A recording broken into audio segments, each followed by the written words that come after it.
в очередной раз, вот уже в третий раз, третья серия выпуска национальной диалоговой платформы RedTime. Мы выходим в формате подкаста. По многочисленным просьбам я понимаю, что вы просили выйти на казахском языке. Именно поэтому сегодня основной контент будет наш на казахском языке. С вами неизменный продюсер Арман Максут. И мы начинаем. Мы вещаем в прямом эфире. Пожалуйста, задавайте свои вопросы, пишите комментарии. Мы вещаем на площадку Ютуба. И поэтому у вас есть уникальная возможность, вот так как пятая сторона сегодняшнего нашего диалога, выступить тоже, задать вопросы. У нас действительно очень интересные сегодня гости. Я бы хотел передать слово моему коллеге. Сегодня она будет вести, опытный продюсер, ведущий телевидения многих программ, Алия Шермагамбет. Рахмет, Арман. Баршаңызға қайырлы күн, құрметті оқырмандар, тыңдаушылар, көрермендер деп жалпы айтсақ болады. Я Арман айтып кеткендей, дәл қазіргі біздің сұхбатымыз студиямызға арнайы шақырып отырған қонақтарымызбен бірге бүгінгі тақырыпқа байланысты ой пікірлерін, жауаптарын білетін боламыз. Яғни YouTube каналының арнасында тікелей эфирде дәл қазір басталып жатыр. Біздің арнамыздан алыстамай бүгінгі сұхбатымызды назарларыңызға ұсынамыз. Ал бүгінгі біздің сұхбатымыздың басты себебі дәл қазіргі бүткіл қазақ елінде орын алып жатқан жағдай. Яғни ел басына күн туғанда осылай халық бірігіп, бір жеңнен қол, бір жағадан бас шығармасақ, әрине елімізді, жерімізді сақтап қалу мүмкін емес екенін баршаңызға белгілі. Олай болса, біз бүгін сұхбатымызды осы елдегі жағдайға байланысты, яғни бүгінгі біздің тақырыбымыз төтенше жағдай кезінде партиялар халыққа қалай көмектесе алады, немесе қалай осы күнге дейінгі көрсеткен көмектері қандай болды. Осы төңіректе әңгіме өрбітетін боламыз. Студиямыздың қонақтарымен таныстырып өтейін. Ауыл халықтық демократиялық патриоттық партиясы қоғамдық бірлестігінің орталық аппаратының басшысы Сейтжанов Қуаныш Қабекенұлы. Студиямызға қош келдіңіз. Және Республика партиясы қоғамдық бірлестігі орталық аппаратының басшысы Бақытбек Хамит. Студиямызға қош келдіңіз. Және тағы бір қонағымыз Қазақстанның Байтақ Жасылдар партиясы қоғамдық бірлестігінің орталық аппаратының басшысы Керей Бекберген Дүйсебайұлы. Ал енді баршаңызға қош келдіңіздер дейміз. Тақырып өздеріңізге белгілі. Бүгін сұхбаттасып, қандай көмек көрсете алдыңыздар, әлі де мүмкін қандай да бір көмектеріміз бар шығар көрсететін деген сондай бір мақсатпен шақырдық өздеріңізді. Өткенде енді осындай жағдай орын алғанда мемлекет басшысы Қасым-Жомарт Тоқаев осы су тасқын салдарынан туындаған қиын жағдайға байланысты өзінің үндеуін жасаған болатын. Бұл үндеуде зардап шеккен аймақтарға көмек көрсету үшін, яғни барлық мемлекеттік және қоғамдық құрылымдардың күш-жігерін біріктіру қажеттігін атап өтті. Онымен бірге өздеріңізде бірге болдыңыздар. Енді алғашқы сауалымды мен осы оқиғаның төңірегінде, яғни орын алған су тасқында, өрт секілді енді төтенше жағдайды шешуде партиялардың атқаратын рөлін айтып берсек осы жерде. Енді әрине апат айтып келмейді деп жатырмыз, бірақ дегенмен де кейбір өңірдің былай енді ақсақалдарын, ардагерлерін тыңдап жатқан жайымыз да бар. Олар өздерінің пікірін айтады. Айтып келген апатты әрине оның түрі бар, өрт болады, басқасы болады, бірақ дегенмен осы жағдай бірінші рет орын алып отырған жоқ. Кейбір өңірлерде аздап болса да болып тұрған жай бар. Соны неге алдын алмасқа, неге дайындалмады деп әркімді кінәлап та жатқан жағдайы бар. Ал бірақ енді біз бүгінгі бағдарламамызды ананы-мынаны кінәлау үшін емес, яғни бірігіп халықпен бірге екенімізді көрсетсек дейміз. Енді осы жерде өздеріңіздің ойларыңызды, пікірлеріңізді айтып өтсеңіз, Бәке, өзіңізден бастасам, жалпы осы жағдайдағы партияның алатын рөлі. Қайырлы күн, құрметті көрермендер, құрметті әріптестер. Енді жалпы бұндай алапат жағдайдың елімізде орын алуы барлығымыздың арқамызға қатты батты. Себебі суға батқан да, судан құтқарылған да, соған жұмыс істеген де, соған шығынданған да өзіміз, өзіміздің еліміз, өзіміздің халқымыз, өзіміздің үкіметіміз. Енді әлбетте әңгіме басында айтып кеттіңіз, бұл апаттың алдын алуға болатын бет, оған байланысты қазір сан түрлі пікірлер бар.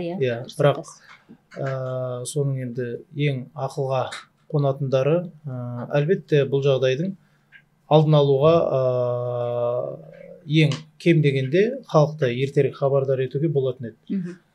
Қорғануға ертерек көшуге болатын еді. Бұл жалпы келе жатқан су көлемін ертерек қазір ғылым мен білім дамыған, технология дамыған заман бұл туралы ескерткен адамдар да болған. Мысалы, нақты мысал ретінде осы танымал журналист бар, Кирилл Павлов деген сол азамат осыдан 1,5-2 ай бұрын бұл туралы ескерткен, жаңағы интернет платформалардағы су карталарының көрсеткіштеріне қарай отырып. Бірақ енді оған ең қызығы не бізде жаңағы профильдік министрлік, не жергілікті әкімдіктер, не осы төтенше жағдайға жауапты мамандар ешқайсысы құлақ аспады дейсіз ғой. Себебі олай деуге себебіміз бар. Мысалы, Ақтөбеде суды шайып өткен су Құлсарыға келе жатқан, енді Құлсарының әкімдігі көрші тұрған облысының, көрші тұрған ауданның әкімдігінің дер кезінде ертерек хабардар етпеуінің өзі бізде бұл мәселеге атқарушы биліктің бейжай қарағандығын білдіреді. Әлбетте судың көп мөлшерде болуы бізге байланысты болмағанымен, бұл жағдайды алдын ала ескерту, алдын алу, қорғаныс шараларына ертерек көшу, қамдану бұл тікелей біздің жауапкершілігімізге байланысты шаруа. Сол себептен бұл жерде факторлар көп, себептер көп. Үкімет енді тиісті қорытынды жасайды деген үміттеміз. Себебі бұндай жағдай бірінші рет емес. Бізде өзі көктем болса кем дегенде 1-2 ауылды су басатын әдеті. Осы күнге дейін біз осы саланы не жүйелеген жоқпыз, не ескертуді, не алдын ала қамдануды. Сол себепті менің ойымша осы жолғы болған үлкен апат біз үшін үлкен сабақ болу керек, және де біз осыдан үлкен ой түюіміз керек, қателерімізбен жұмыс жасауымыз керек, және біз енді партия ретінде осы төңіректе жасалатын жұмыстардың барысына, дұрыс атқарылуына, жүйелі болуына, жаңағы берілетін көмектің тиісті жерге жетуіне, осыдан кейін осындай апаттарды болдырмау үшін не істейміз, осы мәселелердің барлығына жалпы әртүрлі партия өкілдері біз партиялық бақылауымызды күшейтіп, осы мәселеге жаңағы депутаттарымыз бар, жергілікті жердегі парламент қабырғасындағы сол кісілердің атсалысуымен осыған кірісуіміз керек деп есептейміз. Енді құрметті қонақтар, сіздердің де осы жерден алып қосарларыңыз болса, болмаса келесі сұраққа. Көп рахмет. Бүгінгі енді мынау мүмкіндікті пайдалана отырып, осы республика партиясына алғысымды білдіргім келеді. Себебі бұл біздің осы су тасқынының кезіндегі осы партиялардың бірінші кездесуі. Мысалы, енді әрине біз әрқайсымыз өз тарапымыздан жұмыс істейміз, өз тарапымыздан қызмет атқарып жатырмыз, жаңағы әлеуметтік көмек, жаңағындай гуманитарлық көмек деп, мысалға енді оған келе жатармыз. Бірақ енді бұл жердегі атқару рөлі дегенде, мысалға енді атына заты сай, Қазақстанның байтақ жасылдар партиясы болғаннан кейін, бұл енді біздің партия ең алдымен осы мынау былтыр 12 тамызда біз осы президент әкімшілігіне, президенттің атына хат жолдап, осы су министрлігі, ол кезде біздің сұнғанымыз әрине агенттік еді. Өйткені агенттік дегендеріңіз бұл шұғыл түрде шара қабылдайтын, үкіметке бағынышты емес, тікелей президентке бағынатын, және де бұл мәселе, енді суды басқару мәселесі геосаяси мәселе болғандықтан, біз осы мәселені президентке жеткізіп едік. Соның арқасында міне 1 сентябрьде біздің үлкен жеңісіміз болды. Бізде Қазақстанда өз алдына дербес, соны міне 12 жылы осы сол салада өзім істеп кеттім. Мысалға, сол кезде қоршаған орта және су министрлігі болған. Өкінішке орай 2 жыл өмір сүрді. Одан кейін тіпті мүлдем біздің жаңағы мынау қоршаған ортаны қорғау министрлігі энергетика министрлігіне қолтығында жұмыс істеп, сол қалдық принциппен жұмыс істегені белгілі болды. енді міне осының бәр салдары енді келіп міне осындай жағдайға әкелді. Енді су тасқыны дегеніңіз бұл жойқын табиғи құбылыстардың бірі. Жаңа өзіңіз айтып кеткендей, бұл айтып келмей жеті жұрттың, қазақ затына біткен жеті жұрттың бірі. Мысалға өрт болады, жаңа тасқын су дейміз, жаңа су тасқыны дейміз, топан су дейміз. Әрине бұны негізі алдын алатын негізі мүмкіндік болып еді. Бірақ біз осыны жіберіп алдық. Себебі мысалға міне алысқа бармай-ақ қояйын, былтырғы жылы осы біздің үлкен делегация сол экология, геология, табиғи ресурстары министрлігі бастаған сол министр өзі бастап барды. Мысалға міне Дубайда өткен мынау бүкіл әлемдік климаттың өзгеруіне COP28 дейміз. Сонда осы мәселенің бәрі ескертілген. Мынау өйткені міне әлем қазір мойындады. 1,5 градус Цельсийге бұл жағына процестің жылжып бара жатқанына байланысты бұны алдын ала осы бір шешудің салдары.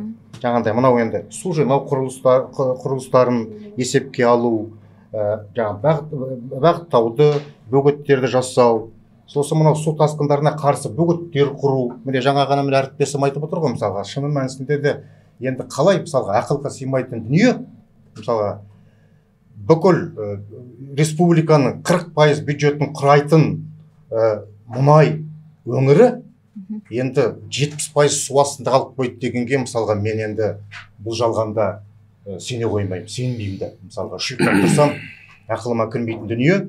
Өйткені енді бұл жердегі ең басты мәселе жаңағы мынау артық суды ағызып жіберу, елді мекендерді жаңағындай қорғау үшін дренаж салу, дренаждық жүйелердің жұмыс істемеуі, суды жинайтын аймақтардың жоқтығы. Енді осының бәрі міне қазір бізге үлкен сабақ болды. Осыған біз төтеп бере алмадық.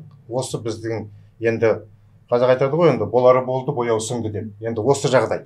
Бірақ енді бұл салдары, көрдіңіз бе?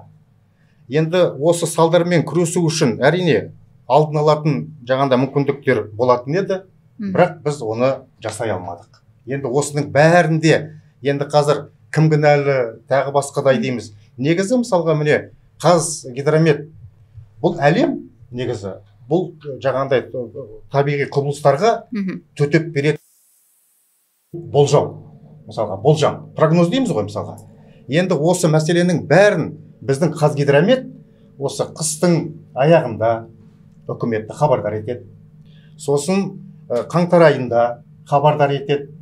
Сосын алатты жаңағындай ақпан айында хабардар етеді. Міне биылғы жылы әріптестер, міне қыс бойы жаңбыр жауды қаңтарға дейін.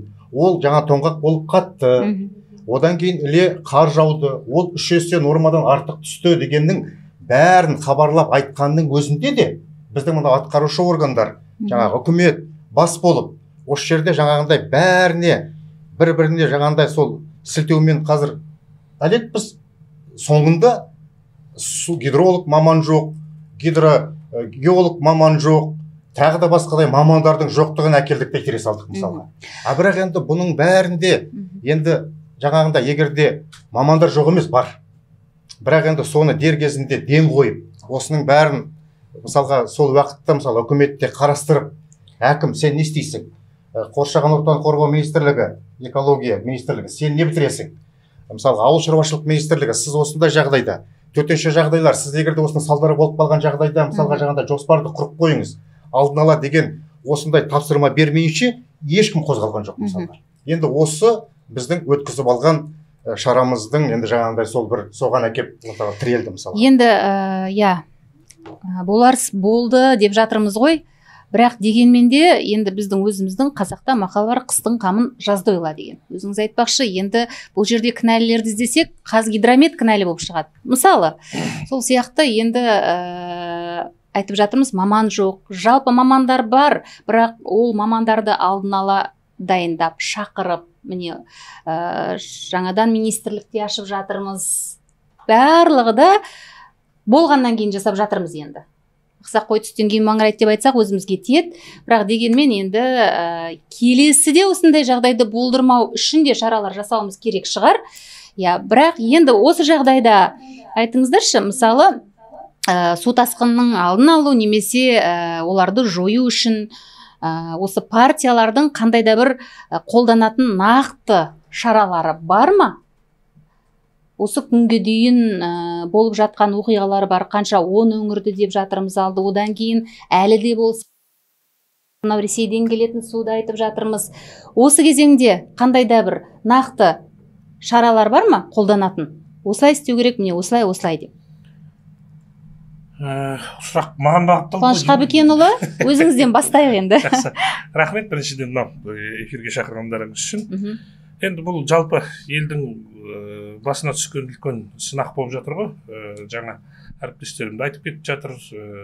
Бұл жерде аса керемет бір маман болудың да керегі жоқ. Кез келген осы арқаның қазағы оп-оңай айтатын болжам бар. Өйткені күз жаңбырлы болды, ол қатты. Қыс қарлы болды дейсіз ғой. Ол қыс қарлы болды, ол сіңген жоқ. Ертең ол жүріп кететін, айдан анық нәрсетін. Оны Қазгидромет ескертпеді емес, ескертті.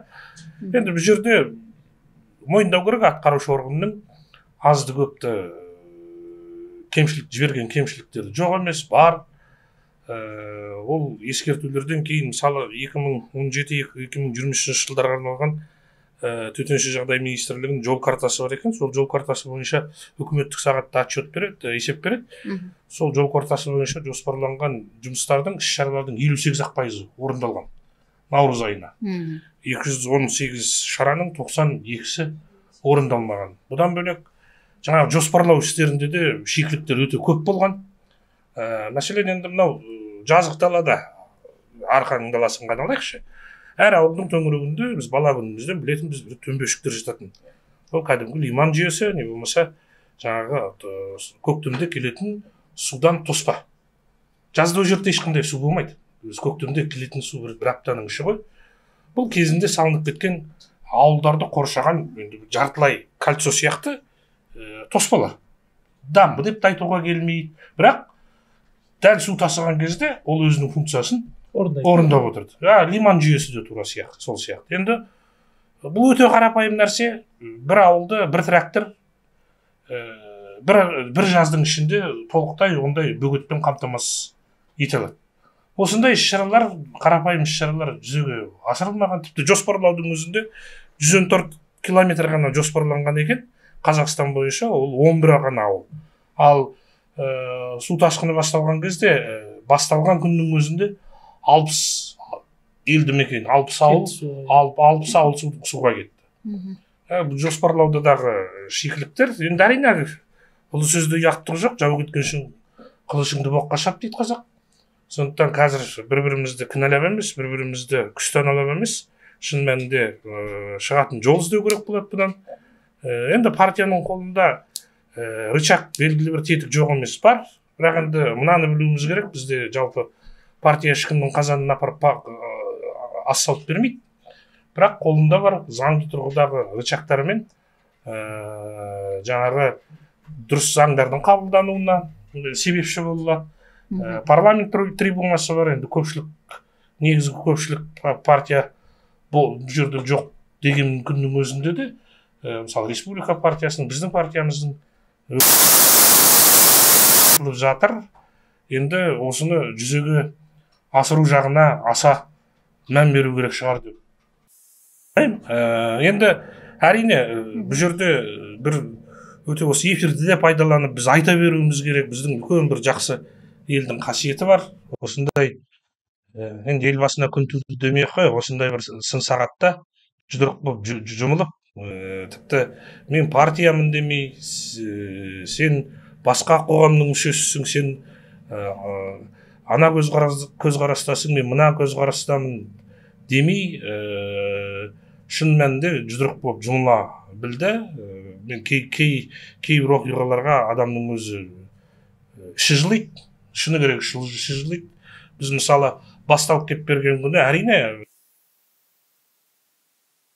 аппараттан міндетті түрде нұсқау күтеді көп өңірлер. Бірақ бізде мынау Шымкент қаласы, Жамбыл облысы бізде нұсқау күтпей-ақ бірінші күннің өзінде жаңа фура заттарын жіберіп жатты. ешкімнен ешқандай нұсқау. Бұл енді қазақтың кәдімгі ағайындершілік, бір-біріне деген жанашырлық мінезі. Енді осы мінездің арқасы халқымыз осындай болып тұрғанда, енді мынау атқарушы органда осыған сай әрекет ете білсе, бұның енді алды алынбайтын нәрсе емес. Бұның көптеген жаңа әріптесіміз де айтып кетті, әлемдік тәжірибе бар. Әлем осыдан 10 жыл бұрын, 30 жыл бұрын дайындалған мұндай климаттық өзгерістерге әлемдік тәжірибелер бар. Соларды қолданып, жалпы мынау су тасқынының алдын алуға ғылыми негізде бір үлкен көзқарас керек, үлкен бір саясат керек, үлкен бір ұстаным керек. Ұстаным да өте маңызды бұл жерде. Біз былтырғы жылы қазан айында жалпы осы Қазақстандағы су шаруашылығына байланысты 3 министрдің қатысуымен, қазводхоздың бұрынғы, қазіргі тарихта өткен бүкіл басшыларының қатысуымен үлкен жиын өткізілді. Сонда 22 пункттан тұратын үкіметке ұсыным бергенбіз. Ұсыным берілді. Ол жерден де зерттелген, зерделенген, әбден нақтыланған, жүйелі ғылыми негізделген ұсынымдар берілді. Енді ол ұсынымдардың әзірге нақты жүзеге асып, осы мынау бұл жерден де біз тек қана партияның да негізгі үлкен функцияларының бірі не? Қоғамдық ойға қозғау салу, бағыттау. Ол ұсынымдар берілді, бірақ енді жарқ еткізіп, сол ұсынымдардан мыналар атқарылды, мыналар атқарылып жатыр деген нені дүниені әлі көрген жоқпыз. Бұл енді бізде екі шек, екі шыңырау, две крайности дейміз. Қазір су көбейіп кетті деп зар илеп жатырмыз. Жазға қарай енді осы су жоқ деген проблема шығады. Бұл да үлкен проблема. Сондықтан осының бір алтын ортасын табатын уақыт жетті.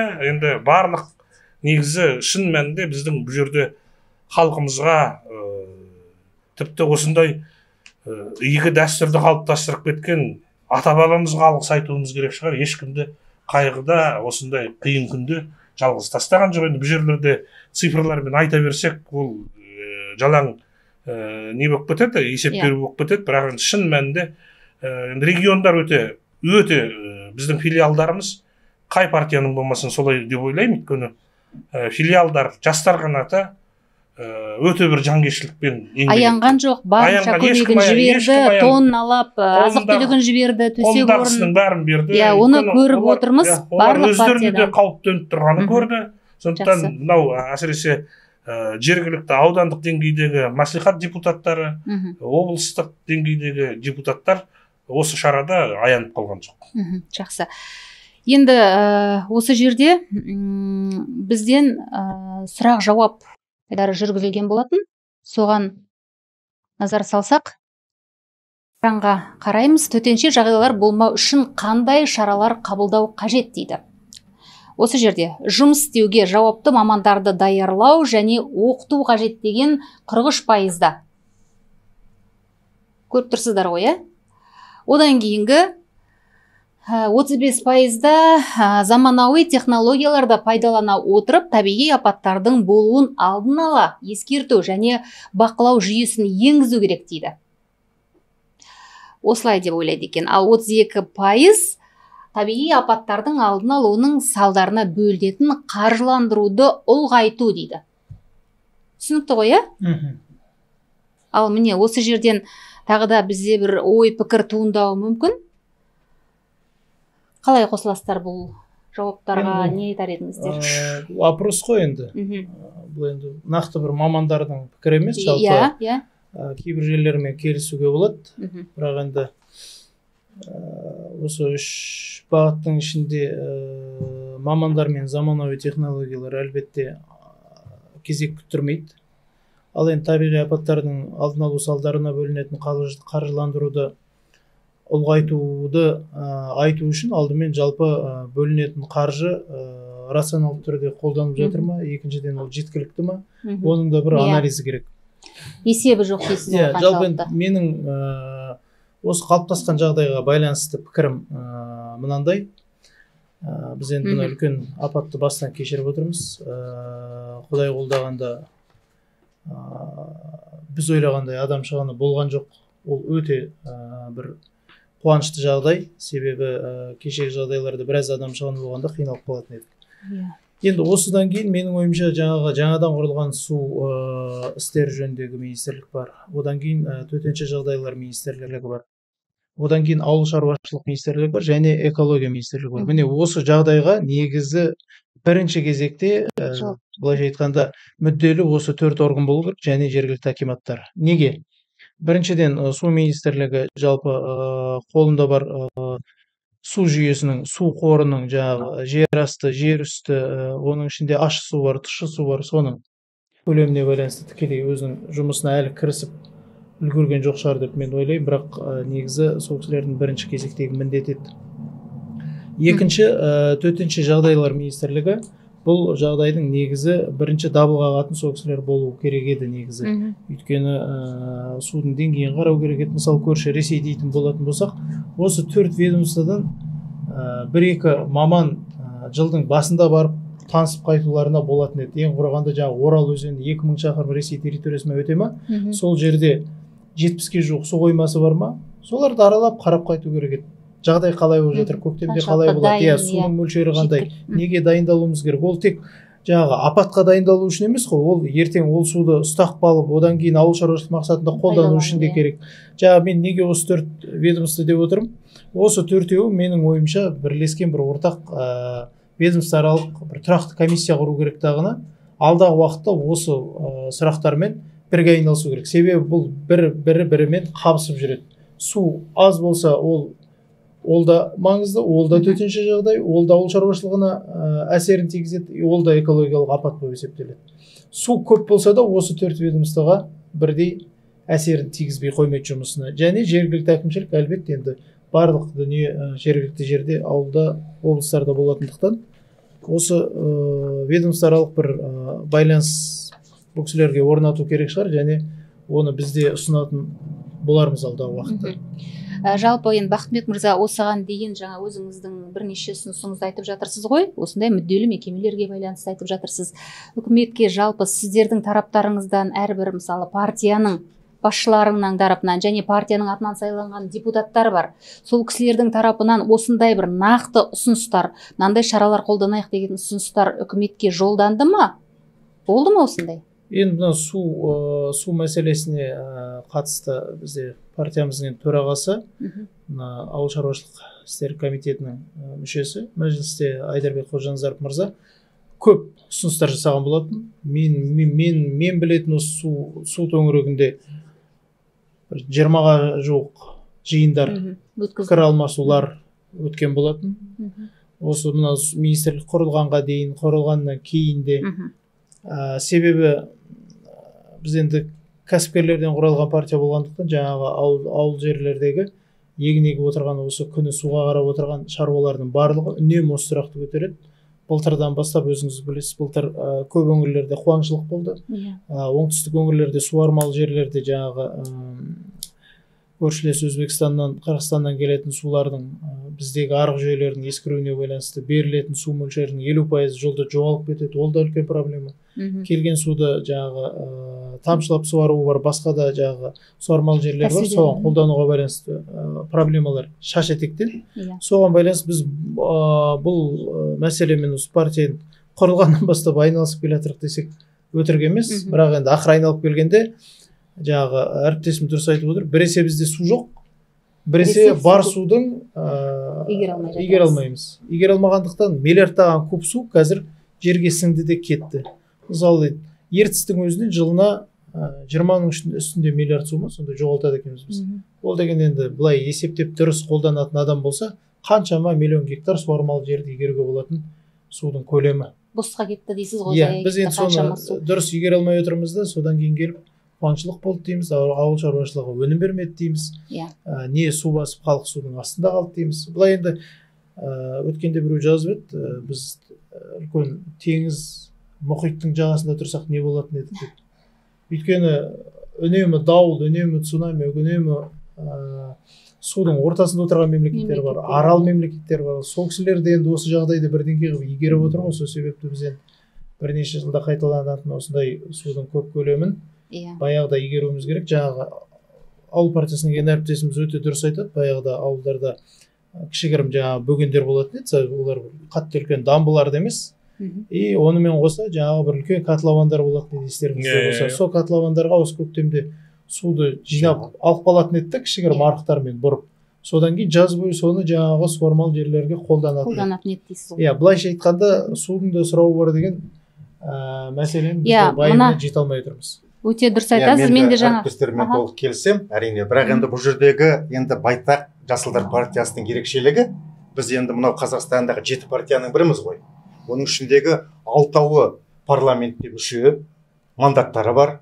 А біздің енді Жасылдар партиясы 2-3% ғана алып, сайлаудың кезінде біз енді парламентке енбедік. Енді бұл жердегі міне қазіргі таңда қараңыздаршы, мысалға міне парламенттің қабырғасында қазір су кодексі талқыланып жатыр.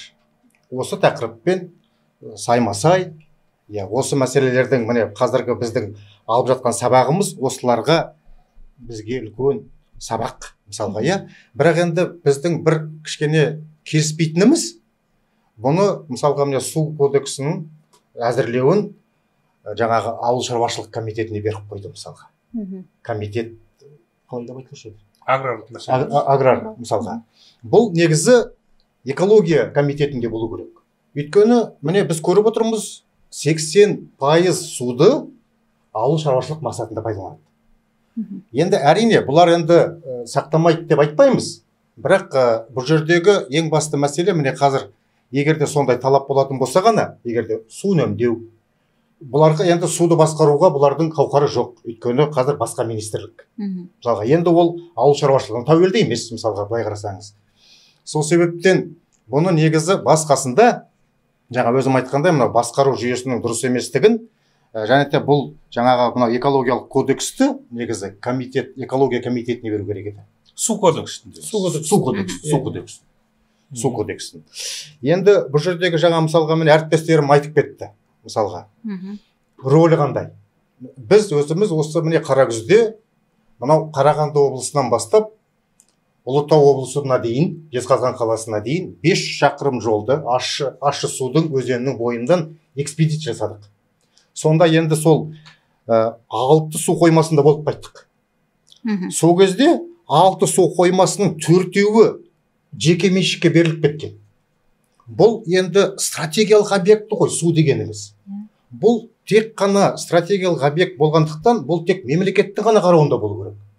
Мысалға, міне әріптесім жаңа айтып отыр. Міне, жаңа жемнен аққан өзен, мысалға, жаңа мынау ішкі өзенмен, темір өзенімен қосылып, бүкіл бөгеттердің бәрін шайып, жаңағы жеке меншіктің өзінің жаңа шаруашылығына пайдаланып отырған сулардың бәрі жиналып келіп, Құлсарыға тап берді, мысалға. Қараңызшы, енді соған, мысалға, анау енді Құлсарының әкімі айтады дейді. Бізге, міне, мұн жағынан 15 километр, мұн жағынан 15 километр, бізге өзен емес, бізге көл келе жатыр дегеннің өзінде, мысалға. Енді соны жаңағындай бұрып жіберіп, жаңа мамандарды салып, мысалға. Енді қазір біздің ең басты мақсатымыз әйтеуір халық аман алып қалу. Жаңағында біздің мынау елді мекендерді су баспасын деп, суды қазір ерсілі, қарсылы Каспийге дейін ағызып жатырмыз. Бірақ енді оның да сұрауы бар ғой, мен әріптестерім айтып отыр ғой, сұрауы бар судың да дейді. Мысалға, соның біздің резервуарларымыз қайда, мысалға. Енді осының бәрінде сол жаңағы экспедицияның нәтижесінде біз жаңағыдай мынау кез келген мынау гидротехникалық жаңағы құрылғылар, сосын мынау су плотиналары өте жағдайлар өте мүшкіл. Соның бәрін айттық, мысалға. Енді ол бір ғана арнасын ғана біз аралап шыққанның өзінде сондай жаңағы 5-6 ұсыныс беріп, жаңадан құрылған су және ирригация министрлігіне ұсыныс бердік. Бірақ енді ол енді міне қазір ойбай біз сентябрьде ғана құрылдық қой дейді. Енді оған дейін де Құдайға шүкір су шаруашылығы болды ғой, болды. Су комитеті болды ғой, болды. Бірақ осыған неге соншама ден қоймағандарын, мысалға, енді айтып отырмын ғой, бұл біздің сол үкіметтің жаңағындай сол қалдық принциппен жұмыс істейтіні ғой, мысалға, көрдіңіз бе?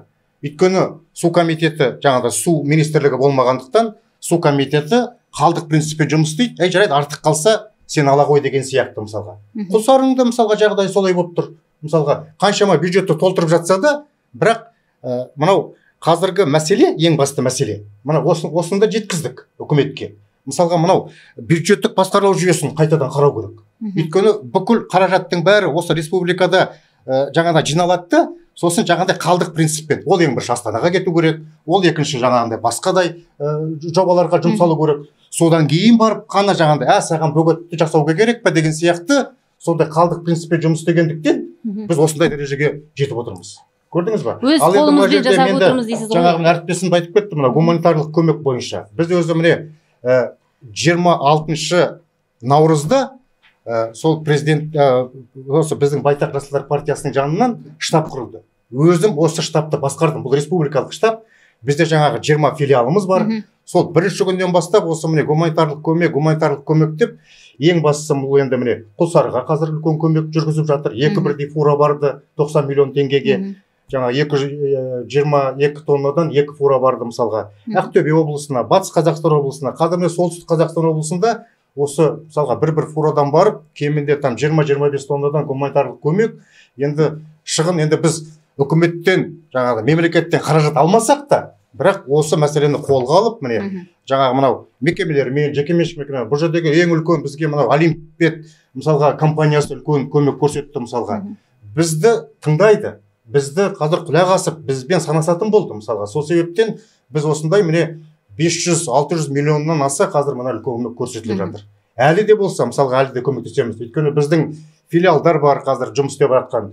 Әрбір облыстардан, кішкентай қалалардың өзіне, мына Теміртаудың өзіне мысалға, немесе Құлсарының өз басынан жаңағыдай гуманитарлық көмектің пункттерін ашып қойдық. Осындай жұмыстарды атқарып жатырмыз. Енді бұның бәрі енді ол президенттің жаңа үндеуі ғой, мысалға бір болуымыз керек. Бұл жерде нағыз міне өзінің қазір бірлікті көрсететін кез келді деп айтып отырмыз. Міне осы енді біздің лидеріміз, басшымыз, төрағасы Азаматхан Әміртайдың осы қатаң бақылауында енді осы бағытта әлі де жұмыс істейміз и жұмыс істей береміз де. Жақсы. Рахмет. Енді осы жерде жаңа Бақытбек мырза айтып жатыр ғой, қуаңшылық, құрғақшылық жайында біздің жаңағы төрағамыз Айдарбек Асанұлы Қожаназаров мырза сол жайында шырылдап үкіметте айтып жатыр. Енді осы келе жатыр, ертең суды жеткізе алмаймыз. Қалай ауыл шаруашылық қалай болады? Суды қалай жеткіземіз? Осы 5 жылдың көлемінде қандай елде жағдай болады? Оның барлығы да айтылып жатыр. Ол тек біз енді бұл бір Қазақстан жалпы естіп жатқан әңгімелері бар, жүр. Енді осы жағдайда соны біле тұра, мысалы, шынымен де жаңа Бақытбек мырза айтпақшы, неге соны мысалы жазда ол әңгіме болды ғой? Былтыр ол әңгіме болды. Иә, болды. Сол кезде мысалы осындай бізде қыста қар болады. Биыл қардың қалыңдығы осындай болады. Соны пайдаланып қалайық деп. Аралдың өзі қандай болып жатыр? Сіз жаңа 3 сауал қойдыңыз ғой, соның ішіндегі екіншісі мына 35. 35. Мәселе қаржыландыруда да ғой. Үшінші жол. 30 жыл бойы қараусыз қалған дүние, бір жылда бәрі сол қаржыландырылып тасталып, меншікке кеткендің бәрі 2 жылда қайтадан үкіметтің қарауына қарап, оның бәрі қайтадан қалыпқа келмейді. Сондықтан да бұл жерде мынау 3 сұрағыңыздың үшеуі де өте өзекті. Мысалы, мынау маман тапшылығы, статистика бар, қазсу шаруашылығы.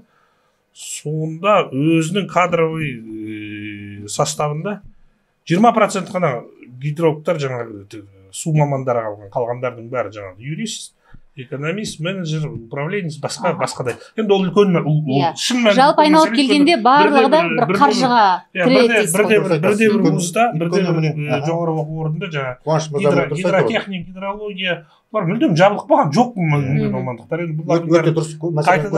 Қайтадан қалпына келтіру керек. Ол мамандарды дайындау үшін ол мамандарды қажет ету үшін былай ғой енді. Бұл жерде Америка ашудың ешқандай керегі жоқ. Дүниежүзілік кеше ғана біз мысалы Германияның Потсдам университетінің нелерімен, профессорларымен онлайн форматта конференция өткіздік. Біздің ғалымдар қатысты, институттардан ғалымдар қатысты.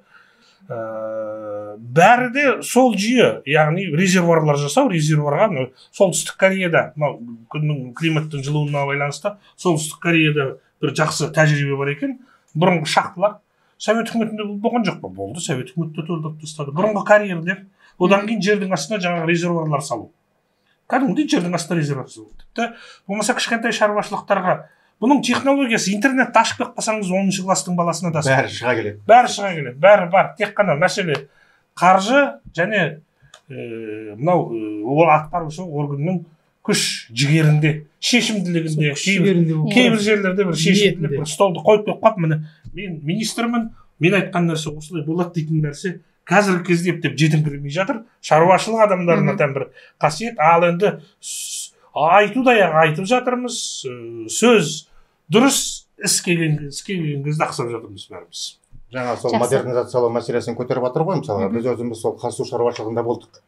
Бірақ енді сол су маманы мысалға 130-дан 150 мың теңге дейін еңбек алады. Ол жерде кім отырады мысалға? Соны айтайын деп едім. Одан да мен такси айдаған мысалға. Аз болған кім керек? Әрине, міне кеше ғана осы президентіміз осы мәселені айтты, міне модернизациялау керек дейді мысалға. Қараңыздаршы, міне қазір біз міне су тасқыны салдарымен жүгіріп жүрміз. Аламызда қабыз деп қаптың құны 5 мың теңге дейін өсіп кетті. Мысалы, қалай ол мысалға ақылға сыймайтын дүние ғой. 50 теңгенің қабы 500 теңгеден сатылды. Мысалға. Енді біреуге жаны қайғы, біреуге малы қайғы деген сияқты, мысалы осындай мәселемен біз осыны реттей алмаймыз мысалға. Ал енді міне қазір жаңа әріптесім дұрыс айтып отыр, міне современное устройство защиты дейді. Міне система защиты от наводнений, FLEFI-FOX деген бар мысалға. Тез құрылады мысалға. 1 сағаттың ішінде жаңа 1 километр, 1,5 километрге дейін мысалға құрылғыларды құтсауға болады. Не болмаса міне мешки для защиты от наводнений. Мысалы флотсат дейді мысалға, ол анау сіздің қаппен құм бесілген неден ол мысалға 2 есе артық. Суға тисе болды, ол жаңағындай одан артық болып шыға келеді мысалға. Енді осындай тез қимылдайтын шараларды қолдау үшін міне кеше ғана президентіміз айтты, осы мына 2 мемлекеттік органды, жаңа су шаруашылығы бар, сосын Нуринский водопровод бар, сосын мынау МЧС-тің несі бар, подготовкасы бар. Соның бәрін қазір модернизациялау мақсатында міне осындай міне современный технологияларға көшуге болатын еді ғой. А біз қазір мысалға жаңағыдай 500 солдатты қойсаң да сен бір күнде 1 километр суды қоя алмайсың. Ол оның үстінен жүріп кететіні анық мысалға. Не болмаса астынан кетеді, не болмаса үстінен кетеді, не болмаса жанынан кетеді. Міне осындай біздің мобилизация бізде жоқтығы болып қалды мысалға. Әлемдік тәжірибе бар. Пәленбай жылдан ғасырдан келатқан қапшық деген қойып мынандай жаңа неге көшу керек. Бұл суды басқаруды біз уақытша ғана, осы су тасқыны келе жатыр, біз суды басқаруымыз керек, ана жақтан топас су келіп қалуы мүмкін, біз осыны істеп қояйық деген сияқты. Бұл сағат, бұл үзілмейтін процесс болу керек. Көрдіңіз ба? Сол кезде ғана біз суды тиімді пайдалана аламыз. Бір жүйелену керек қой. Басқара аламыз. Әйтпесе былай, оның жолы жоқ. Ол айтып отырмын, ол топан су, ол құбылыс, табиғи құбылыс, бұл апат, бұл ешқашан да сізге сұрап келмейді ол. Сол себептен біз не болмаса қайсысына да дайын болуымыз керек. Осыдан енді 30 жыл бұрын болған екен ғой, жаңағы Құлсарыда да, Оралда да су солай көтерілген екен, Атырауда да 93-те осындай жағдай болған екен. Бірақ енді жаңағы әріптесіміз дұрыс айтып тұр. Біз енді қазір енді бұйыртса тағы 30 жылдан кейін қайталанар деп қойып қоятын болсақ, сол қалпында тағы да қалады. Мына кешегі болған жағдай айта кету керек, негізі жаңағы тиісті ведомстволар мен жергілікті атқарушы билік әкімдердің шалағайлығы, солардың компетенциясы төмендігінен болды мына көп жағдай.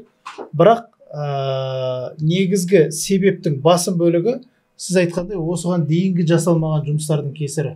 30 жыл бойы біз не дамбы салған жоқпыз, не бір су қоймаларын салған жоқпыз, не бар нәрселерді қайтадан жаңғыртқан жоқпыз. Кезіндегі жаңағы бар кішігірім дамбылар жауынмен шайылып қайтадан жерге сіңіп кетті. Ол үлкен фактор. Осы 30 жылда жасалу керек, жаңа мына кісі айтып тұрған жүйелі жасалатын жұмыс. Біз алдық та соны бір апта қалғанда су басқаннан кейін бастап жасай бастадық та. Олай болмайды. Енді қазір біз мынау бітті, енді осымен деп жаңағы зардап шеккен кісілерге үйін салып беріп, малын орнына қойып беріп, сонымен қайтадан жыл жауып қоятын болсақ, ертең 1 жыл ма, 5 жыл ма, 10 жыл ма, 15 жыл ма тағы да қайталанады. Мысалы 12 одан қатты болуы мүмкін да бұның салдары. Мысалы Қарағанды облысында қатты болған жоқ салдары, өйткені 12-ші жылы үлкен тасқын болған, одан кейін кішкене сабақ алғанда. Абай облысында 100% 100% дайындық деді. Негізі сол 12-ші жылда болған тасқыннан кейін. Қатты тасқыннан кейін. Енді көп емес шығар, енді бір 70-80% іс-шаралар қолданылған дер кезінде, уақытылы. Соның арқасында қазір биылғы тасқында олар аса зардап шегіп жүрген жоқ. Жақсы, рахмет. Тоқтатпау керек. Тағы да бір нәрсені айта кетуіміз керек. Біз енді мына елді жерді аралап шықтық, толық жаңағы су басып жатқан өңірлерді. Мен әріптестерім де қазір осы байланысты отыр. Қазір бұл кісілерге де шамалдан кейін сөз береміз. Айтайын деп тұрғаным, көп жерде барғандағы байқаған дүниеміз жаңағы маман тапшылығынан бөлек, жергілікті аудандардағы әкімдер бар ғой, сол кісілердің ешқандай бұндай жағдайға дайын еместігі. Себебі мысалы біз ойылға барғанда жергілікті екі белсенді азамат ауданның имамымен үшеуі қосылып бүткіл ситуацияны қолдарына алған. Жаңағы аудан өзі көпірі сынған, сумен қайықпен өтіп жатыр, өздері қайық ұйымдастырған, келген гуманитарлық көмекті қайықпен ауылға тасып, сол жерде складировать етіп, сол жерде подзапись бәріне кімге не керек бөліп беріп, жаңағы эвакуационный пунктқа тамағын пісіріп беріп сөйтіп отыр. Ана жерде әкімшіліктен бір адам жоқ. Сөйтсек айтады, олар басында осының бәрін білдіріп алды да, одан кейін не ұйымдастыра алмады, содан кейін өзіміз қолымызға алдық дейді. Кәдімгі былай пенсияда жүрген, өздерінің кәсібімен айналысып жүрген азаматтар осы елбасына күн туғанда жаңағы жауапкершілікті мойындарын алып, осындай дүниені ұйымдастырды. Демек, қарапайым азаматтың қолынан келген дүние бүтін бір ауданның әкімшілігінің қолынан келмей жатса, бұл бізді ойландыру керек негізі. Біз осы дүниелерге дұрыс баға беруіміз керек та, мүмкін ол азаматтардың лайықты орны басқа жұмыста шығар, мүмкін басқа салада шығар, бірақ мына жергілікті жерге нақты орысша айтқанда хозяйственник адамдар керек. Оны біз түсінуіміз керек. Судың қайдан ағатынын, қалай ағатынын, қардың қалай жауатынын, оны қалай тазалау керек, көпір құрылысы қалай, малдың жағдайы қалай. Былайша айтқанда біз жаңағы шаруашылықтан хабары жоқ адамдарды шаруашылықтың басына апарып қойдық. Соның кесірінен де осындай жағдайды көріп жатырмыз. Бек мырзамен толық келісемін. Мысалға міне жаңағы қаржыландыру мәселесін көтеріп отыр ғой. Осыны мысалға мен осы телевидениеден тұрып жаңағындай төтенше жағдайлар министрлігіне қойсам, төтенше жағдайлар министрлігі айтады, жоқ, бізге 7 миллиард бөлінді, бірақ біз оны 3 миллиардын ғана жұмсадық дейді. Жаңа міне Қуаныш мырзаның айтып отырғанында сәйкес келеді, өйткені сол жоспардың мысалға 58 қана пайыз орындалғаны мысалы. Енді мысалға біз де мысалы елді барлап келдік. Жаңа әкімге барсақ, жаңа бір осындай бір нені қазып нете алмай жатыр. Өйткені оған бару жаңағындай не жоқ. Не резеңке тігі жоқ. Резеңке тігі болса, күрегі жоқ, күрегі болса, ломы жоқ, ломы болса, тағы басқасы жоқ. Дымы жоқ мысалға. Не астында машинасы жоқ. Енді міне осының бәрін қолға алған дұрыс қой мысалға. Көрдіңіз ба? Енді осының бәрінде мысалға көмектесіп, осы міне системаны, бұның мысалға өзіңіз айтқандай жаңағындай қыстың қамын жазда ойла деген сияқты. Осы біздің кезімізде осының бәрі болды ғой. Күзде осы жаңағындай противопаводковый мероприятия, жаңағы каналдардың бойлары тазаланып, жаңағы суағарлардың бойларының бәрі тазаланып, егер де мосттар болатын болса, соның астарын жаңа тазаланып, бәрі соның істелінетін еді. Енді соның бәрін жоққа шығарып, мен түсінбеймін. Сосын енді дұрыс, енді мына соңғы 10 жылда мына су арналары, міне Жайық өзенін айтып отырмыз. Жайық өзенінің арнасы әрине бітеліп қалды. Міне соңғы 10 жылда құрғақшылық болды. Қазір енді міне былтырлар сол өзенді жаяу жүріп өтетін салдарға біз жетіп қалдық сол кезде мысалға. Ал енді қазір сол кезде 15 секундына, метр секундына ғана су келетін еді. Ереклинский водохранилищеге. Қазір содан 100 есе астам су келіп тұр мысалға. Ал енді сол суды біз қазір ұстап қала аламыз ба? Жоқ, ұстап қала алмаймыз. Өйткені бізде жаңағындай резервуарлар жоқ, дайын су қоймалары жоқ, тағы да басқадай. Сосын міне биыл жазғы тұрым тағы да сол ана көрші мемлекеттерге тағы да барамыз қайыр сұрап. Ол қырғыздар, ол тәжіктер, тағы да осы жама бәленше су берші. Мына миллиардтаған суды біз пайдалана алмай отырмыз. Жақсы, рахмет. Соны айтайын деп жатыр едім. Бізде дәл қазір мына жерде Республика партиясының өңірлік филиалдарының басшылары осы жерде бізбен байланысқа тікелей қандай направление болған. Жалпы енді жаңағы әріптестеріміз айтпақшы бүкіл ел болып жұмылды ғой осы мәселеге. Осы тұста біздің өңірдегі филиалдарымызда өте қатты жұмыс істеді. Сол себептен бұл кісілерге, осыны ұйымдастырған азаматтарға, барлығына үлес қосқан, көмек берген партияластарға, кәсіпкерлерге, жалпы осыған бей-жай қарамаған қатардағы азаматтардың барлығына біздің партия тарапынан осы су тасқынына душар болған азаматтардың атынан алғыс білдіргім келеді. Жалпылай айтсақ, бізде бұл жұмыс әлі жүріп жатыр. Партия белсенділері осы уақытқа дейін 20-дан астам үлкен жүк көлігімен гуманитарлық көмек жөнелтіп, оны өздері апарып, таратып, нақты керек жеріне. Себебі неге біз азаматтар жібердік? Жаңағы айтқанда жергілікті атқарушы билік көбінесе қолынан келмей жатыр. Екіншіден, халықта сенімі жоқ, оны мойындау керек. Біз енді эвакуациялық пункттің бәріне барған кезде естігеніміз сол себепті осы азаматтар өздері аяқтарымен барып, қолдарымен таратып, көмек жасаған болатын. Енді бізде мына Нұржігіт мырза Маңғыстау облыстық филиалының төрағасы, бұл кісілер гуманитарлық көмегінен бөлек жаңағы Бейнеуден біраз мәшіне болып ұйымдасып Құлсарыдан бірнеше жүз адамды эвакуациялады Маңғыстау облысына. Одан кейін 50 адамды өздері әлі күнге дейін жаңағы өздерінің қарамағында, сол кісілердің бүткіл ішер асы, жаңағы шығындарын барлығын осы кісілер мойнына алып қарап отыр. Одан бөлек бізде Павлодарлық филиал бір автобус жаңағы белсенді азаматтарды жинап, ауылдың азаматтары ғой сол жақтағы, солтүстік Қазақстан облысына өздері барып, жаңағы 2 көлік гуманитарлық көмегімен, жаңағы бір автобуспен барып, сол жақта бір 4-5 күндей жаңағы бір ауылды қаппен қоршау, жаңағы алдын алу шарасына үлестерін қосып келді. Одан бөлек те біраз шаруа жасады. Енді осы кісілер өздері ауыздарымен айтса, не көргендерін. Яғни енді бұл кісілер осы табиғи апат кезеңінде батылдық танытып, өз өмірі мен денсаулығын қауіп қатерге тігіп деп айтуға да болады, басы қасында жүрді. Иә, оны көрдік. Жалпы енді бірақ жеке-жеке тоқталсақ деймін. Қазір бізде тікелей байланысты бағанан бері бұл кісілер отыр күтіп. Дәл қазір экранда Маңғыстау облыстық республика партиясының филиалының төрағасы Хайруллаев Нұржігіт Нұрболатұлы. Қайырлы күн. Қайырлы күн. Сіздер енді өздеріңізге белгілі, жаңағы айтқан жұмыстың барлық басы-қасында болды. Біздер Маңғыстау облыстық филиалы туралы қысқаша айтатын болсам, біздер 28 март күні осы шаруаны бастадық, жиналып, осы Маңғыстаудағы әріптестерімізбен, партия мүшелерімен ақылдасып, содан кейін орталық аппаратқа шығып, солардан қолдауынан кейін біздер осы жерде дайындық жұмыстарын бастап, ең бірінші Маңғыстау облысында қабылдау пунктін ашып, 2 апрель сәуір күні біз Ойыл ауылына түсіп кеткенбіз 3 газельмен. Сол жерде апарып, енді Бақытбек мырза да бірге болды, көмегімізді тапсырып, қайтып келе жатқанда Құлсарыны су басып кетті де, біз сол өтіп үлгердік. Содан кейін сол түні Құлсарыны халқын эвакуация жасаумен айналыстық. Біздегі Бейнеудің азаматтарын айта кетуіміз керек, солар тегін такси ұйымдастырып, ол жерде мыңдаған көліктер жұмыс жасады. Пробканың өзі 90 километрге дейін, Құлсарыдан Боранқұл ауылына дейін. Енді оның ішінде Құлсарыдан өзінің көліктерімен шыққан қалыпта ол. Былай да бала шағасын таксиге мінгізіп жіберген азаматтар да болды. Соларға біздің партияластар тегін газын құйып, Бейнеудің азаматтар тегін тасып, кейіннен оған Маңғыстаудың бүкіл көлік иелері қосылды, таксилер. Одан кейін біз енді айтқан эвакуация мәселесі басталып кетті. Барлық Маңғыстау облысы бойынша барлық елді мекенде эвакопункттер ашылды.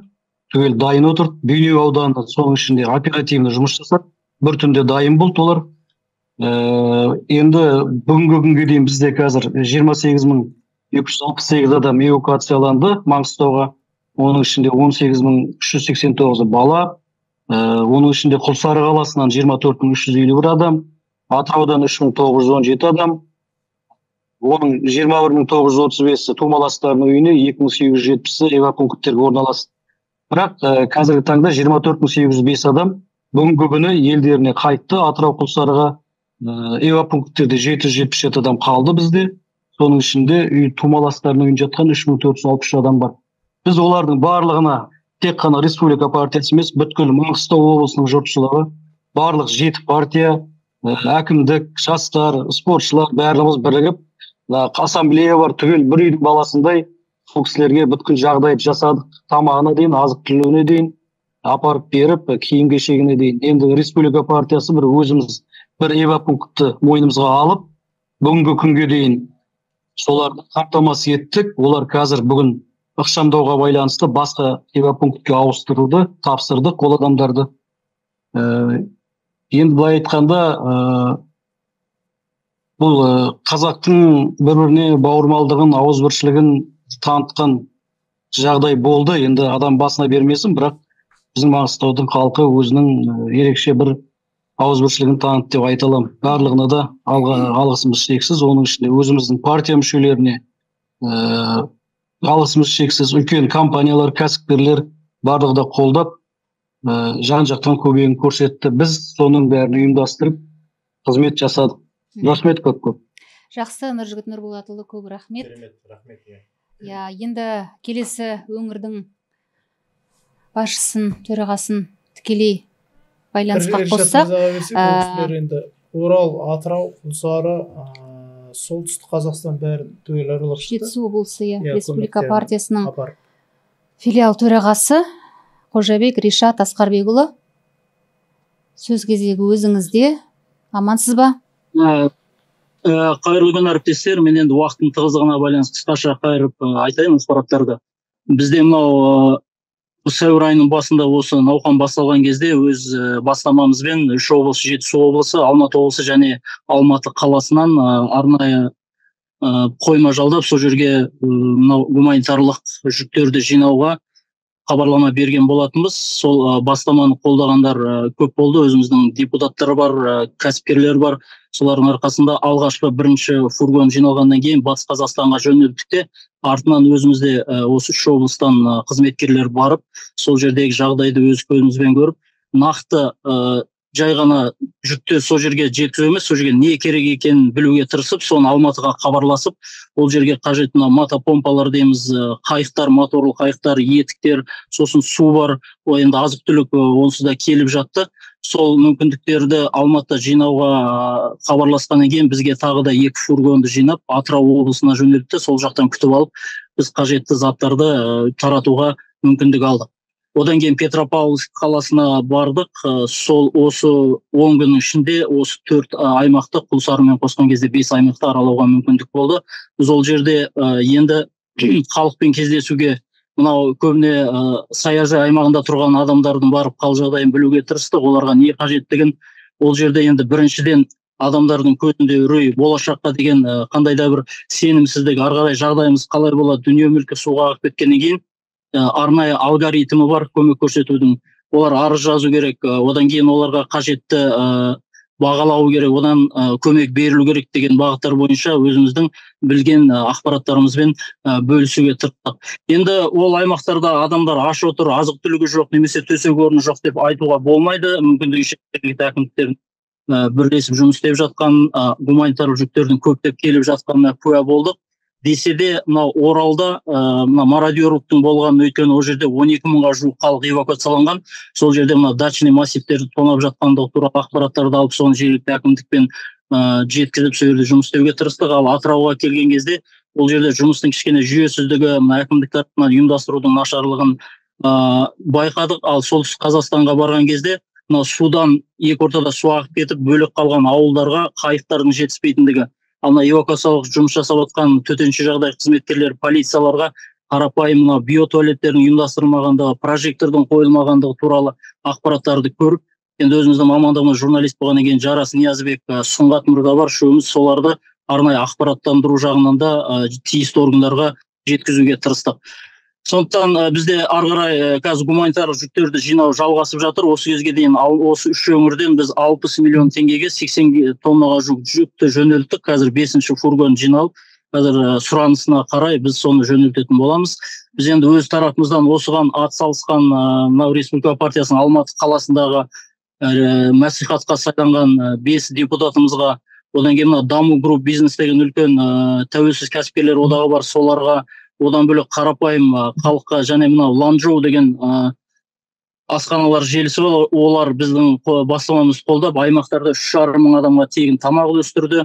Сондай азаматтарға Алматы облысының мәслихатының депутаттарына да көп алғысымызды айтқым келеді. Еліміз аман, жұртымыз тыныш болсын. Көп рахмет. Ришат Асқарбекұлы, рахмет сіздерге де. Ал келесі байланысқа шығатын бізде Шымкент облысы Республика партиясы қаласы Республика партиясының филиал төрағасы Есжан Талғат Қазбекұлы, сөз кезегі өзіңізде. Басталған күні бір күнде бір фурасын жинап жолға шығып кеткен жігіт. Керемет. Қазір де осы әлі бұл жігіттер жинап жатыр, дәл қазір складта жүру. Қайырлы күн, амансыздар ма? Қайырлы күн, қалайсыздар? Микрофон. Естіп тұрмыз, айта беріңіз. Иә, естіп тұрмыз. Баршаңызға қайырлы күн. Біз Шымкент қаласы бірінші күннен бастап, осы су апатының төнген бірінші күннен бастап естіп, Нұрекең Нұржігіт Мырза бізге ұсыныс тастады чатқа, общий чатта. Республиканың сол кезде тез қимылдап бір күннің ішінде біз Шымкент халқының мейірімді жандарының, жанашырларының, енді основной қазіргі таңда түрлі этнос өкілдері, орыспын демей, әзірбайжанмын демей, өзбекпін демей, барлығы осы Қазақстан халқына келіп, барша өңірдегі қазақстандықтарға көмектің барынша салып жатыр. Ол әлі біздің қаламызда жалғасып жатыр. Осыған дейін 3 фура жібердік. Бір отбасыға 1 миллион теңге қаражатпен көмектесті бізде бір ағаларымыз. Және де қазіргі таңда бір 1000 адамға ет өнімдерін тасымалдау. Одан кейін бүгін 4-ші фурамыз Құдай қаласа қазір жолда, мұнан артып, одан кейін ары қарай өңірлерге жолдайтын боламыз. Біз енді Бәкең, Ришат мырза, Нұржігіт ағаларымыз бірінші күннен бастап сол Ақтөбедегі Ойыл қаласына, оңтүстік өңірінде болған түрлі тәжірибелерден кейін Арыс қаласының жарылуын көрдік, Жамбыл облысындағы өртті көрдік. Содан кейін эвакопункттерде өзіміз халықтың аманатын, халықтың беріп жіберген жылулығын өз қолымызбен адамдарға табыстауды жөн көрдік. Және табыстадық осыған дейінгілерімізді. Енді бұдан кейін де бұл жұмысымыз жалғасады. Бұның енді арты Құдай қаласа тоймен, жақсылықпен бітсін деп, барша үйлерге көмегімізді аямайтын боламыз. Рахмет. Менде бір ұсыныс бар еді, айтсам бола ма, Әлия ханым? Айта қойыңыз. Тыңдап отырмыз.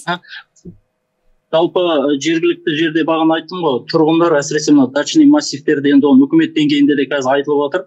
Бұл жерде үй деп бөлінеді, сосын саяжай деп бөлінеді.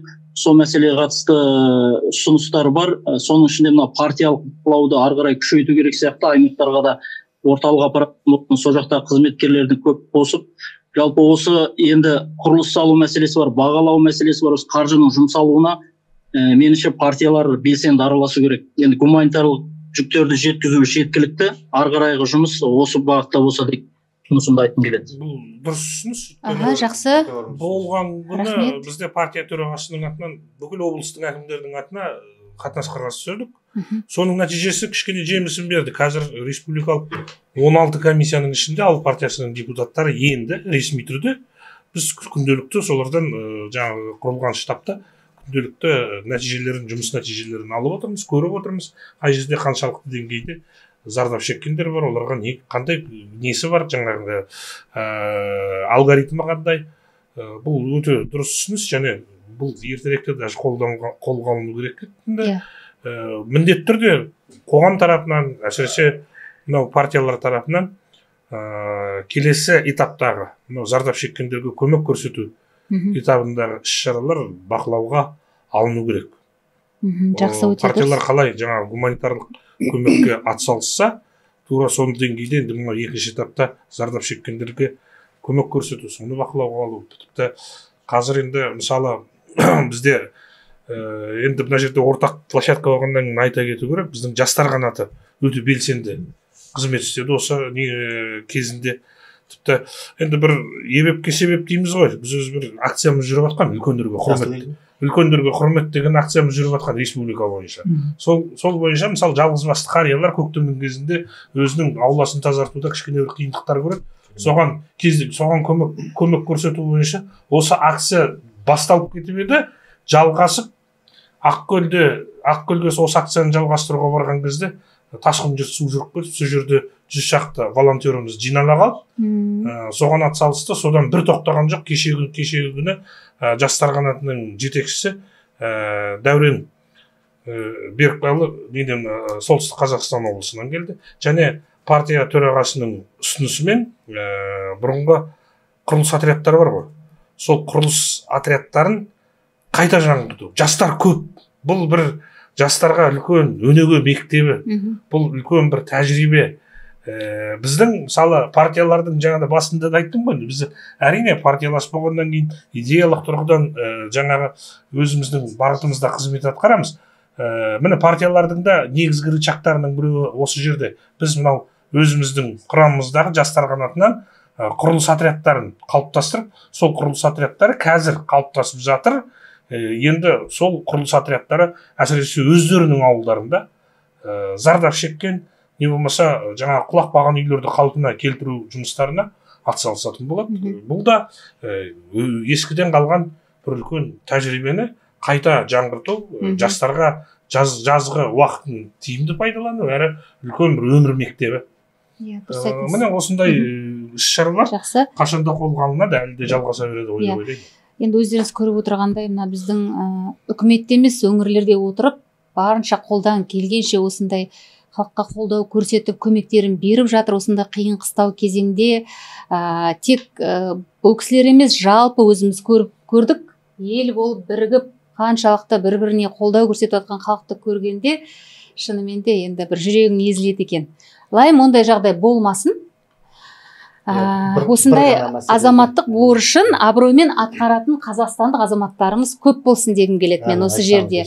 Бұл жердегі ең басты мәселе, мына қазір күн болса жылынып келе жатыр. Енді былай қарасаңыз, енді су астында не қалмады? Мысалға енді жаңағындай қалқып шыққан мәйіттер де шықты, жаңағы мынау малдың өлген малдардың қорымдары болды, жаңағы мынау улы заттар бәрі су астында қалды. Мысалға анау мұнай өңірі болатын болса, жаңағы ұңғымалар, мұнай төгілген жерлер бәрі су астында қалды. Енді бұл жердегі ең басты мәселе мынау экологиялық, санитарно гигиеналық, сосын мынау эпидемиологиялық жағдайды қатты қолға алған дұрыс. Өйткені мысалға міне 100 мың мал, міне ауыл шаруашылығы министрлігінің мәліметі бойынша 100 мың май жаңағы қауіпсіз жерлерге көшірілді, бірақ енді соның мысалға 9 мыңдайы өлді ғой мысалға. Енді оның бәрі жаңағы жер несі бар, жаңағы киіктердің қырылғаны бар. Енді осының бәрін мынау экологиялық, санитарлық гигиеналық жағдайды алдын алу үшін мынау енді жаңағы мынау экология және табиғи ресурстар министрлігі, денсаулық сақтау, сосын ауыл шаруашылық министрлігі өзінің мынау ғылыми зерттеу орталықтарын жұмылдыру керек. Осы мәселені қатты қолға алғандарыңыз дұрыс. Депутаттарға жеткізіңіздер осы мәселені, өйткені қолға алмаса болмайды. Өйткені күн болса жылынып келе жатыр. Қазір мынау егерде ушығып жаңағындай экологиялық немесе басқа бір апатқа айналып та кетуі де мүмкін мысалға. Жақсы, бұл да бір хабарландыру ретінде, өзлеріңізге түртіп алыңыздар. Осы мәселені құлақтарыңызға алтын сырға деп айтуға да болады. Біз енді экологтар ретінде осыны сіздерге жеткізіп жатырмыз, оны қатты қолға алған дұрыс. Жақсы, әрине дұрыс. Енді осы жерде біздің өзіміздің осындай тікелей эфирлерде былай тосыннан келетін бір сұрақтарымыз болады. Қиын емес, жеп-жеңіл. Енді осыны ішінде бір ғана сұрақ. Енді бағанан бері мына елдегі жағдай барлығын айтып жатырмыз ғой, бірақ дегенмен де осы өздеріңіз ой пікірлеріңізді бөлісіп жатырсыз. Қандай жағдайда қандай шара, қалай алдын алсақ деп жатырмыз, қандай көмек көрсетіп жатырсыздар, барынша оны да айта кеттік, бірақ дегенмен де соңында осындай бір тұстық болсын деп бір қара конверт деп айтамыз бізде бір сұрақ болады. Ашайын ба, ашпайын ба, сіздердің тек келісуіңдеріңізде. Қара қағаз емес. Иә. Ал енді міне осы сұрақты оқи қояйын. Қара конверт рубрикасы деп айталады, яғни Айдары. Партиядағы әріптестеріңіздің арасынан қай өкілін ең беделді деп санайсыз? Сіз енді бір елдің жоқ, енді өзіңіздің осы жерде ойыңыз, пікіріңіз көріп жүрсіз, қаншама бір ауылдың басшысыз деп айтуға да болады сіздерді енді. Сондықтан да осындай бір сұрақ тосыннан келген екен. Бұл сұрақты мен қойған жоқпын, бірақ жалпы осы жерде мысалы Республика партиясының өңірдегі көрдіңіздер жаңа қандай жұмыстар атқарып жатыр, филиалдарының басшыларының атқарып жатқан, тосыннан осындай бір сұрақ келген екен. Жауап берем десеңіздер де өздеріңіз білесіздер, жауап бермеймін десем. Партиядағы ең беделді. Иә, әріптестеріңіздің арасынан қай өкілді ең беделді деп санайсыз деп айтқан екен. Ең беделді. Партия төрағасы беделді. Әрине енді сұрақ орынды, бірақ енді бұл жерде енді біздің енді көшбасшымыз деп білеміз. Өйткені мысалға мен өз басым, мысалға Байтақ Жасылдар партиясының аппарат басшысы ретінде, мысалға біздің өзіміздің көшбасшымыз Әміртаев Азаматхан Сайлауұлын осы жұмыста болсын, барлық жерде алға тартып жүрген басшы ретінде дейсіз ғой. Осы жұмысқа белсенді және де өз жұмысын лайықты атқарып отырғанына мен сенімдімін. Ал әрине енді партия болғаннан кейін лидерсіз болмайды. Сондықтан да менің ойымша да біздің ауыл партиясында ең беделді, артынан елді ерте алатын және белгілі бір ортақ мақсатқа бағыттай алатын тұлғаның бірі Серік Рахметұлы. Халықтың сенімінен шыға алатын дейсіз ғой. Иә, міндетті түрде халықтың сенімінен шыға алатын қазір недегі парламенттегі аграрлық мәселелер жөніндегі комитеттің төрағасы, фракция жетекшісі Серік Рахметоллаұлы Егізбаев деп ойлаймын. Жақсы. Әрине. Бұл Басқа жерде да беделді тұлғалар жеткілікті, бірақ ең бастысы сол лидердің төңірегінде тоғысып, сол кісінің қолға алған дүниелердің көбі қазір шын мәнінде де осы мынау ненің өзінде де көрінді, оның өмірлік тәжірибесі, қажет тұстары осы төтенше жағдай кезеңінде де көрінді. Штаб құру, бастан аяқ ұйымдастыру, барлығына үйлестіру жағында өмірлік тәжірибесі өте бір пайдасын тигізді болады. Тағы да қосымша, мысалға міне Байтақ партиясының өзінің идеологиясы бар. Мысалға міне жасыл партия, таза ниет, таза әрекет, саясаттағы тазалық деп нетеміз. Сол себептен мынау экологиялық мәселелерді қатты қолға аламыз. Осыларды шешуге атсалысамыз. Жалпы партиядағы әрбір осы елге қызмет етемін деп келген азаматтың әрбірі лидер болуға лайықты деп ойлаймын мен енді. Бірақ сіздердің бәрібір де ойларыңызды білгенде дұрыс шығар деген мақсатпен осындай бір сұрақ келген екен. Мен өзім осы жаңа ашып тұрмын, шынымды айтайын. Бізде енді бұл кісілерде жақсы бір төрағасы бар ғой. Бізде 8 тең төраға бар. Иә. Сол 8 азаматтың әрқайсысы өзінше бір төбе. Жалпы партия төңірегіне жиналған азаматтардың барлығы да сол 8 азаматтың төңірегіне жиналған. Біреу Қожан Зарпқа сеніп келді, біреу Сырымбек Талға сеніп келді, біреу Берденовке сеніп келді, біреу Жүкежановға сеніп келді деген секілді осы Максим Барбарыш, Қоянбаев Нұрлан бар, Бейбіт Баралбек, Қуаныш Шонбай бар, осы мырзалардың төңірегіне жиналған. Біздің енді жалпы партиядағы кішігірім демократиямыздың көрінісі сол 8 тең төрағалық жүйе. Содан кейін енді облыстағы әрбір төрағамызды лидер деп айтатын еді. Себебі енді жаңағы айтып отырған жұмыстың барлығы осы кісілердің бір сол жерде беделі болмаса, салмағы болмаса, абырой болмаса, оны атқара алмас еді дейсіз ғой. Бір фура емес, бір газель жүк жинаудың өзі өте ауырға соғады. Және осындай жұмыстың кезінде әркімнің салмағы, беделі көрініп жатады. Сол себептен осындай сын сағат бәрін бірдей сынайды ғой, үкіметті де сынайды, басқаны да сынайды, әкімді де сынайды, министрді де сынайды. Сол себепті осындай игі істің басында жүрген біздің жігіттерге де бір кішігірім сынақ болды. Сол сынақтан азаматтардың барлығы абыроймен өтті. Үлесін қосқан барша азаматқа алғысымызды білдіреміз. Әлі де осы жаңағы өз үйін, ауылын, қаласын қорғап, жан таласып, күн демей, түн демей құм қаптап, жағаны биіктетіп, бекінісін күшейтіп жатқан азаматтардың барлығы батыр деуге лайық. Сол кісілердің барлығына алғыс білдіреміз. Жақсы. Енді осы сұхбатымыздың соңында айтылмай қалған, білдірмей қалған пікір жоқ қой. Олай болса, енді мен бағанан бері өзімнің сауалымды қоя тұрып, сіздердің жауаптарыңызды тыңдап, ой пікірлеріңізді тыңдап, оның арасынан түртіп алатын дүниелер бар екен, оны да алып жатырмыз. Енді осы жерден бір сұхбатымыздың соңында бір ғана ойдан айтып кетсем деймін. Бір жақсы сондай бір әңгіме айттыңыздар, ұсыныс айттыңыздар, бір жақсы сұхбат болды деп өзім солай есептеймін. Енді білмесек те білетіндерге құлақ аспадық. Мүмкін болды, бірақ жіберіп алдық. Саясат керек, ұстаным керек дедіңіздер. Осы үшеуіңіздің аузыңыздан шыққан сөз. Осыны мен сіз боп, біз боп, бүкіл халық боп, үкіметте отырған басшылар болып бірігіп атқарып, осы халықтың қамына қарай әрекет етсек деген сондай бір өзімнің нем бар. Ал рахмет, келіп уақыттарыңызды келіп бөлісіп барлық атқарған шараларға тоқталып, енді бұл жерде айтылмағаны қаншама, оның барлығын айта берсек уақыт сағат жетпейді, бірақ дегенмен де әйтеуір айтқанымызша, үлгергенімізше айтып жатырмыз. Тағы бір енді сұхбатымыздың соңында бүгін біздің студиямызда болған қонақтарымызды тағы бір айтып кетейін.